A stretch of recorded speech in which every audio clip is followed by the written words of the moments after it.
Bonjour et bienvenue sur la chaîne Wolfpand.com. Nous sommes avec Istina. Bonjour Istina. Bonjour Alex.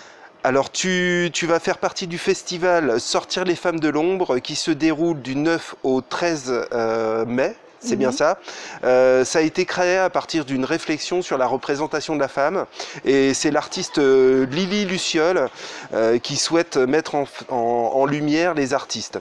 Donc toi, tu es présente dans ce lieu et dans ce festival en tant que poétesse slameuse. Tout à fait. D'accord. Alors je voudrais rappeler aussi que c'est sur la péniche... La Grande Fantaisie. La Grande Fantaisie. Voilà, donc du 9 au 13.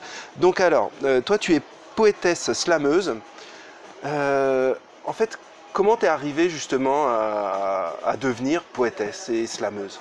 Alors, il faut chercher les origines dans l'enfance parce que je lisais beaucoup, j'ai un grand amour des mots depuis la plus tendre enfance. Et j'étais très sensible, j'ai toujours eu envie de m'exprimer de façon artistique. Donc l'écriture est devenue un vecteur naturel. Depuis que je suis petite, en fait, j'écris des textes. Et c'est quand, à l'adolescence, quand le film de Marc Lévin est sorti, le film Slam, que j'ai découvert cette discipline. Et ça m'a tout de suite plu parce que c'est beaucoup moins cadré, formel que la poésie qu'on apprend à l'école. Il y a beaucoup plus de liberté, c'est ancré dans l'actualité, c'est moderne et puis ça me paraissait un bon moyen d'expression pour dire tout ce que j'avais sur le cœur. D'accord. Et donc la première fois où tu t'es présenté, parce que tu as écrit ça pour toi au départ, ou tu t'es tout de suite lancé enfin, à déclamer devant un public? J'écrivais pour moi depuis toujours, et puis justement j'avais pas de débouché, je savais pas quoi faire de ces textes qui ressemblaient pas vraiment à de la poésie classique, qui n'étaient pas vraiment du rap. Donc c'est quand je suis venue vivre à Paris que j'ai pu me lancer sur ma première slam, et voilà. C'est une autre dimension de l'écriture, c'est un autre exercice que de partager son texte avec un public. D'accord. Alors, en fait, toi tu fais quand tu parles de partage, je veux dire, tu t'attends à une réaction, c'est juste le plaisir que tu as toi de déclamer. Et du coup, comment tu reçois soit les silences, soit comment tu reçois ce que tu as donné, comment le spectateur te le redonne, et y a-t-il eu des moments où au départ c'était peut-être pas compris? Est-ce que tu as retravaillé les mots? Enfin, comment ça s'est passé du coup? Alors on a de la chance, le public slam en général est un public vraiment respectueux et très attentif. Donc la réception, que ce soit le silence, parce que parfois les mots sont ont tellement de poids que parfois il y a juste un grand silence après le texte, avant les applaudissements. Sinon il y a les gens qui viennent nous voir ensuite, nous dire ce qu'on a aimé, ce que vous faites, etc. Donc il y a quand même pas mal de retours, on est proche du public dans le milieu slam, on discute avec le public dans les cafés, etc. Donc j'ai jamais réajusté mes textes pour convenir à un public, mais j'ai toujours senti une bonne réception de la part du public. D'accord. Et justement, on en parlait tout à l'heure, par exemple les saisons, la couleur en tout cas la couleur de ce qui t'environne, est-ce que ça a un impact du coup? L'hiver a-t-il un impact sur ce que tu écris? Les choses plus sensibles, plus joyeuses en hiver, enfin ou moins joyeuses en hiver et plus joyeuses en été? C'est vrai que c'est bien que les émotions, ça a un impact immédiat sur ce que j'écris. Donc les émotions peuvent changer en fonction du temps. Quand il y a du soleil, on est tout de suite plus optimiste, plus apte à la joie, etc. Mais je dirais pas que c'est saisonnier. C'est vraiment, on peut avoir une bonne journée radieuse dans son cœur en plein hiver. Mais il y a quand même une influence. Pourquoi pas de la lune, qui sait? Peut-être qu'il y a une influence des saisons, etc. sur l'écriture, c'est possible. Et du coup, est-ce que les gens que tu croises te donnent envie justement de parler de comment ils ont agi? Est-ce que tu me parlais que c'était un moyen un peu de ta façon de t'exprimer.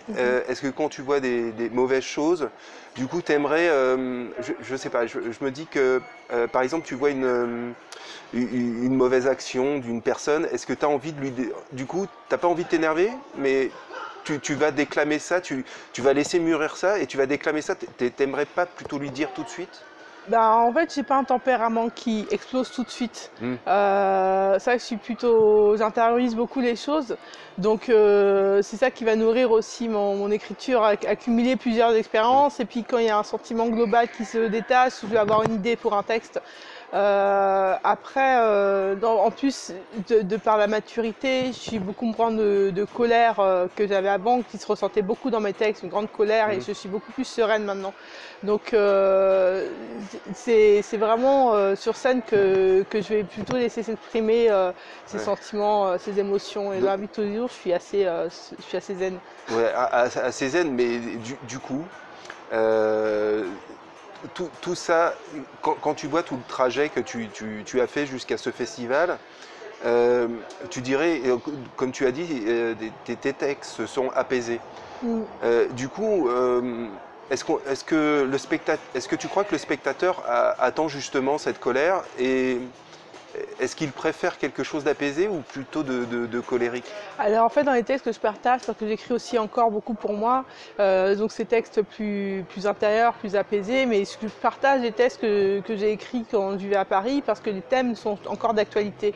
Donc je pense que le public, enfin c'est mon appréciation, aime bien ce qui est militant, ce qui est engagé et enfin, c'est comme ça que j'ai commencé dans le slam avec un slam militant et c'est pour ça que j'ai pas de texte, je partage pas de texte vraiment qui parlent, enfin je sais pas, des oiseaux, du soleil, des choses plus positives. Mais c'est parce que c'est vraiment une façon de s'exprimer, on a besoin de dire ce qu'on a sur le cœur et pour pouvoir ensuite ressentir des émotions positives de façon plus forte. D'accord. Et enfin une dernière question. Là tu vas faire, tu vas déclamer tes slams et tes poésies. Enfin, tes poésies slam, puisque je t'ai présenté comme poétesse slameuse, avec d'autres. C'est un moment d'échange. Est-ce que tu apprends beaucoup des autres slameurs? Ah oui. Et est-ce que les nouveaux. Maintenant, est-ce qu'on peut dire que tu es une personne dans l'univers du slam, quelqu'un qui commence à être connu? Qui est reconnu du moins. Comment tu vois la jeunesse? Est-ce que tu te revois avec les colères qui peuvent donner ces jeunes qui se mettent au slam?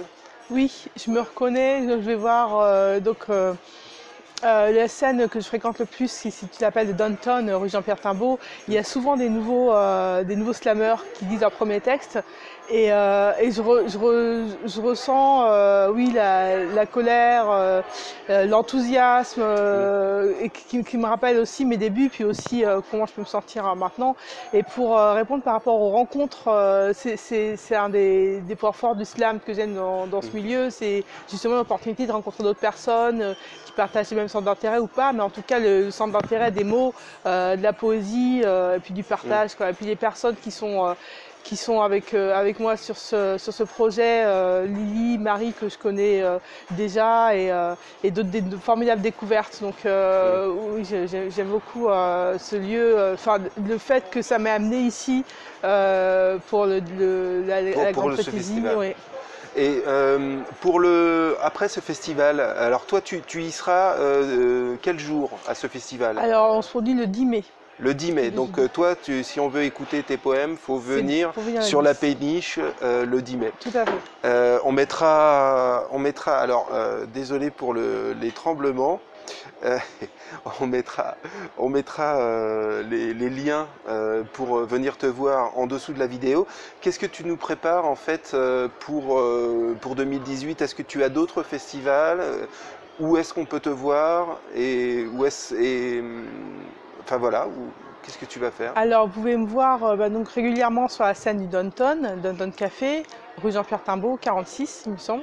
Okay. Et c'est dans le 11e? Dans le 11e, tout à fait. Et sinon, ce que je prépare plutôt des projets personnels, alors c'est plutôt sur de long terme avec peut-être enregistrement, sortie d'un EP, mais enfin pour l'instant, il y a encore le temps avant que ça sorte. Parce qu'en fait, ton art peut se chanter. En fait, c'est proche du rap, ça ne l'est pas. Oui. C'est proche du rap, ça ne l'est pas, et ça peut être chanté, ou du moins, en tout cas, c'est ça peut être déclamé sur de la musique. Tout à fait, ça peut être déclamé a cappella ou accompagné de musiciens. Et je travaille aussi avec l'agence Lyris qui me fait des instrus. Donc ça permet de projeter dans différentes façons, différents modes d'expression. D'accord, très bien. Bah écoute, Anita, pardon, Istina, non, mais Istina, on te remercie beaucoup du temps que tu as passé avec nous. Donc on te retrouve sur le festival Sortir les femmes de l'ombre qui se déroule du 9 au 13 mai 2018 et tu y seras le 10 mai. Et c'est sur la péniche... La Grande Fantaisie. La Grande Fantaisie, je ne vais pas oublier. Donc et on te dit à bientôt et puis bonne chance. Merci. Au revoir. Au revoir.